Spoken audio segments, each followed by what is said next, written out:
തമിഴ്നാട്ടിൽ ഏറ്റവും കൂടുതൽ കളക്ഷൻ നേടിയ ആദ്യത്തെ 5 തമിഴ് ചിത്രങ്ങൾ ഏതെല്ലാം എന്നാണ് ഈ വീഡിയോയിൽ നോക്കുന്നത്. 5ാം സ്ഥാനത്തുള്ള ചിത്രം ലോകേഷ് കനകരാജ് സംവിധാനം ചെയ്ത് ഉലകനായകൻ കമലഹാസൻ നായകനായി എത്തിയ ചിത്രം വിക്രമാണ്.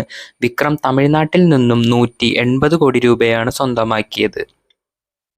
4ാം സ്ഥാനത്തുള്ള ചിത്രം സൂപ്പർ സ്റ്റാർ രജനീകാന്തിന്റെ ജയിലറാണ്. നെൽസന്റെ സംവിധാനത്തിൽ വന്ന ചിത്രം തമിഴ്നാട്ടിൽ നിന്നും 190 കോടി രൂപയാണ് സ്വന്തമാക്കിയത്. ടോപ്പ് 5 ചിത്രങ്ങളിൽ 4ാം സ്ഥാനത്താണ് ജയിലറിന്റെ സ്ഥാനം തമിഴ്നാട്ടിൽ. 3ാം സ്ഥാനത്തുള്ളത് വെങ്കട് പ്രഭു സംവിധാനം ചെയ്ത് വിജയ് നായകനായി എത്തിയ ഗോട്ടാണ്. ഗോട്ട് തമിഴ്നാട്ടിൽ നിന്നും 215 കോടി രൂപയാണ് സ്വന്തമാക്കിയത്. മറ്റു പല ഏരിയയിലും ചിത്രം പരാജയപ്പെട്ടെങ്കിലും തമിഴ്നാട്ടിൽ ഹിറ്റായിരുന്നു.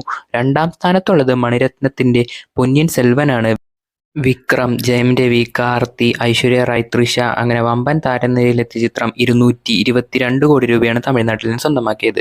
1ാം സ്ഥാനത്തുള്ളത് ലോകേഷ് കനകരാജ് സംവിധാനത്തിൽ വിജയ് നായകനായി എത്തിയ ലിയോ ആണ്. ലിയോ തമിഴ്നാട്ടിൽ നിന്നും 225 കോടി രൂപയാണ് സ്വന്തമാക്കിയത്.